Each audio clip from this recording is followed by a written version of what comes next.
Kainot-inoting Community Christmas Lighting Competition o Festival of Lights sa Jose Panganiban, Camarines Norte, pigkondusir. Siripunta ang mga pailaw na ini sa istorya ni Don Jimenez.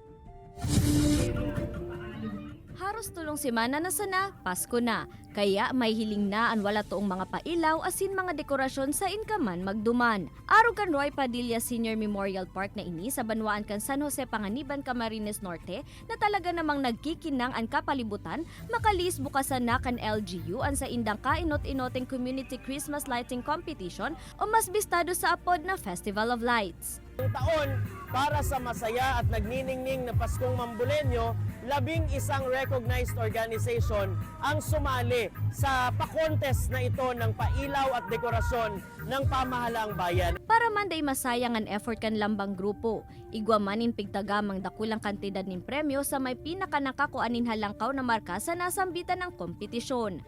Tulong kami ng aming municipal para makatulong din sa pagpapaganda at pagpapaayos ng aming bayan. Opo, napakaganda po, napakasaya. Tingnan mo po kahit maulan, nandito yung mga tao.